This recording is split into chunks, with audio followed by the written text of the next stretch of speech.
بهتون میخوام یه جنبندی ارائه کنم و بعدش بریم سراغ مثال ها رو حل بکنیم با هم. امروز این دوتا بحث کربن هیدروژن و کربن رو با هم ببندیم. ببینید دوستان، 1640 تا 1680 سی دابل باند سی از نوع آیسولیتده. 1620 تا 1640 سی دابل باند سی از نوع کنجوگه است و 1600 آروماتیکه. جلسه قبل اینا رو دیدیم. ناحیه فینگرپرینت هم معرفی کردم خدمتتون، 600 تا 1400 و کربن باندش از نوع یگانه حوالی 1200 ظاهر میشه که عملا ما نمیتونیم ببینیمش. چرا؟ چون خیلی جذب ضعیفی داره و ما عملا نمیتونیم در طیف شناساییش بکنیم. سی تریپل باند سی یا باند سگانه، جلسه قبلی با هم کار کردیم که حوالی 2100 بین 2100 تا 2200 ظاهر میشه و دیدیم که در صورت متقارن نبودن یا نامتقارن بودن پیک خیلی شارپی هم برای ما خواهد داد. جلسه امروز هم کربن هیدروژن رو کار کردیم. دیدیم که اگر کربن به باند یگانه وصل بشه زیر 3000، اگه به باند دوگانه وصل بشه 3000 تا 3100، اگه به باند سگانه وصل بشه 3300 پیک شارپ. اینم میشه مرور ما. حالا بریم که مثالهای نهایی رو هم حل بکنیم، چون از جلسه بعدی قراره که مبحث الکل و آمین و دیگر گروه های عاملی رو کار بکنیم، ولی اینا واقعا پایه‌ای هستن. خب مثال اول رو بیایم با هم کار کنیم. مجددا 600 تا 1400 رو اولا نمیشه هیچ کاری کرد، اما شما بیایید نگاه بکنید به ترکیب ما، ببینیم چه چیزهایی داریم. خب من زیر 3000 دارم جذب میبینم. از اون ور حوالی چه عددی شما هم دارید جذب میبینید؟ حوالی 3100 هم جذب وجود داره اینجا. بعدش چه چیزهایی کمک کنید دوستان؟ حوالی 1600 هم پیک خیلی خوبی وجود داره اینجا که 1600 و تقریبا 40 هست، 1640 تا 1680. بنابراین من میتونم بگم که من باند دوگانه دارم، CH استرچینگ دارم و که به باند یگانه وصله و CH استرچینگ هم دارم که به باند دوگانه وصله. خب که به باند دوگانه وصله. همین ما از این طیف IR همینا رو میتونیم بفهمیم. دقت کردین که هیچ معلومات و سرنخی به ما نمیده در ارتباط با اینکه دقیقاً بیایم ساختارش رو تعیین بکنیم. فقط میفهمیم که چه گروه های عاملی در ترکیب A ما وجود داره. با استفاده از دیگر روش های آنالیز دستگاهی میایم اطلاعاتی که از آیار به دست آوردیم و از اونا به دست آوردیم کنار همدیگه میذاریم، یه حدسایی در مورد استراکچر دقیقش میزنیم. حالا بیایم مثال B رو حل کنیم. مثال B رو دقت کنید، دوباره 600 تا 1400 به درد ما نمیخوره. حوالی 1600 هم دقت بکنید هیچ گونه ترانسمیتنسی برای ما نداشته. بالای 3000 هم هیچ گونه ترانسمیتنسی برای ما نداشته. فقط کجا ترانسمیتنس خوبی داره؟ زیر 3000. بنابراین من میتونم نتیجه بگیرم که CH stretching از نوع SP3 اینجا وجود داره. یعنی احتمالاً این ترکیب من یک آلکان هست. احتمالاً نمیشه قضاوت خیلی دقیقی کرد. اینجا هم احتمال میدیم که ترکیبمون یک آلکن باشه احتمالاً، و به هیچ عنوان نمیتونیم دقیق بگیم. حالا بیایم یه مثال سخت حل کنیم. اگر مثال C رو تونستید حل بکنید بهتون تبریک میگم، شما خیلی مطلب رو دقیق متوجه شدیم. چرا میگم سخت؟ چون یه ترکیب حاوی چند تا گروه عاملیه. ببینید دوستان، مجددا 600 تا 1400 دقت کنید که هیچ کاری باش نداریم. انواع بندینگ وجود داره، انواع سیزرینگ وجود داره، تویستینگ و چیزهای شبیه به این که به درد ما نمیخوره در تعیین ساختار. بقیهش رو من نمیگم، شما خودتون استاپ کنید یکم فکر کنید به حوالی 1600 و حوالی 3000 و 3300. دیگه جواب رو لو دادم، خودتون قطعا میتونید بفهمید چرا اینا رو گفتم. اوکی، جواب رو الان بهتون میگم. ببینید عذر میخوام، شما 1600 رو نگاه کنید که این خط دیگه درسته.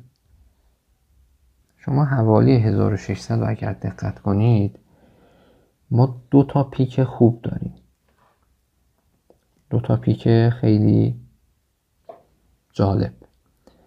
این پیک که زیر 1600 هست شما رو یاد چی میندازه دوستان؟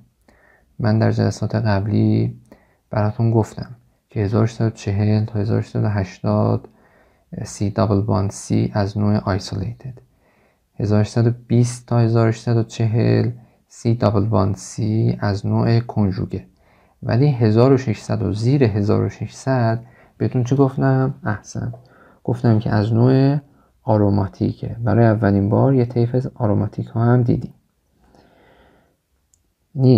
این ترکیب من یه جاش یه همچین ساختاری داره، کدوم قسمت ترکیب نمیدونم، ولی طیف آیار میگه که احتمالاً در ترکیبت یه همچین چیزی داری. خب بعدش کجا رو گفتم بررسی کنید؟ گفتم که 3000 رو هم نگاه کنید. بیایید 3000 هم نگاه کنیم. 3000 رو اگر دقت بکنید یه کوچولو اینور اونورتر ازش ما 3 تا پیک داریم. خب و بعدش کجا پیک داریم اگر گفتیم؟ ببینید 3000 3100 3200 3300. بهتون گفتم که حوالی 3300 اگر یه همچین پیک گنده و شارپی داشتیم نشون دهنده کدوم گروه عاملی میتونه باشه؟ احسنت، باند سگانه سی تریپل باند سی از نوع استرچینگ دیگه، درسته؟ یعنی سی اچی که از نوع SP هست. احسنت، سی اچی که از نوع SP هست. حالا به کربن هم احتمالاً وصل نشده، چون اگر سی تریپل باند سی هم در ترکیب داشتیم اصولاً باید بین 2100 تا 2200 ما جذب داشتیم که حالا ببینیم شاید هم جذب داریم. 2100 ببین الان اینجا 2000 اینجا 2100 اینجا 2200. دقت بکنید بله در حوالی 2000 هم ما اتفاقا یک جذب داریم. پس منظور 2100 احتمالاً یه باند سگانه هم داریم ما در این ترکیبمون. اوکی، حالا این حوالی 3000 اصولا میبایستی زیر 3000 میشد که یکی دو تاش زیر 3000. بنابراین ما CH استرچینگ از نوع SP3 هم داریم. اوکی، ببینید چقدر طیف قشنگی شد. همه اون چیزایی که جلسات قبلی و این جلسه گفته بودم همه رو با هم مرور کردیم. پس یه جمع‌بندی کنیم. ما در ترکیب C انواع گروه های عاملی رو داریم. باند سگانه رو داریم، باند دوگانه رو داریم و ببخشید باند دوگانه رو نداریم، باند دوگانه رو نداریم، منظور دوگانه تنها نداریم، ولی آروماتیکش رو داریم. و دیگه این که باند یگانه هم به احتمال قریب به یقین هست دیگه، چون حوالی 1200 هم ما یه پیک خوبی داریم و البته که گفتیم این بخش رو خیلی تفسیر نمی کنیم. به هر حال یه ترکیبیه که انواع و اقسام باندها داخلش وجود داره. بریم حالا در داخل کتاب که رفرنسمون هست. من اونجا هم طیف‌های جلسه قبلی رو براتون بگم که دیگه تمرین‌های CH و CC رو با هم ببندیم. ببین الان اینجا 600 تا 1400 دیگه تون میگم، خودتون قطعا بلد هستین، کاری نداریم. زیر 3000 رو دقت کنید دوستان، زیر 3000 درس امروزمونه، زیر 3000 ما ترانسمیتنس داریم، بنابراین CH استرچینگ از نوع SP3. اینا هم که کار کردیم جلسه قبلی. بازم دقت کنید زیر 3000 CH استرچینگ از نوع SP3. 600 تا 1400 هم کاری نداریم. این دوتا بخش هم که چیز خاصی به ما نشون نمیده. اینا هم که باز یه بار دیگه برات با هم کار کنیم. زیر 3000 CH استرچینگ و 3000 رو ببخشید 3000 تا 3100 هم که دارید ملاحظه میکنید یه پیک داره، پس CH از نوع SP2 رو داریم و حوالی 1842 اگر دقت بکنید 1840 تا 1860 بیانگر باند دوگانه تنهاست که باز هم معرف حضورتون هست. مجددا زیر 3000 CH استرچینگ از نوع SP3، 3000 تا 3100 همونطور که میبینید CH استرچینگ از نوع SP2 و پیکش هم یه ذره شارپ بودنش کمتر هست، دلیلش رو با هم کار کردیم. این دوتا رو جلسه قبلی خیلی توضیح ندادم، بذارید اینجا با هم کار کنیم. ببینید 600 تا 1400ش که هیچی، اما 2100 تا 2200ش یه پیک خیلی خوب داره، یه پیک شارپی وجود داره. گفتیم که این بیانگر چی هست؟ C تریپل باند C و زیر 3000 رو دقت کنید دوستان، زیر 3000 هم ما ترانسمیتنس داریم. این نشون دهنده چی هست؟ احسن، CH استرچینگ از نوع SP3. حوالی 3300 هم باز ترانسمیتنس داریم. چرا؟ چون 3100 3200 بعد 3300 ما ترانسمیتنس داریم CH استرچینگ از نوع SP. احسن. اما پایینش رو دقت کنید دوستان، به دلیل اینکه IR اکتیو نیست پیوند سگانه ما، دلیلش هم اینه که متقارنه و آسیمتریک نیست، به خاطر همین C تریپل باند C حوالی 2100 تا 2200 ظاهر نشده و CH استرچینگ از نوع SP یا باند سگانه هم هلوهوش 3300 ظاهر نشده. 1100 3200 3300 همونطور که میبینید اصلا ظاهر نشده یا خیلی کوچولوه. این دلیلش چیه؟ دلیلش اینه که باز ترکیب ما متقارنه، اما زیر 3000 CH استرچینگ وجود داره که از نوع SP3 هست و خب طبیعیه دیگه در ترکیبمون وجود داره. مثال ها رو هم با هم دیگه حل کردیم.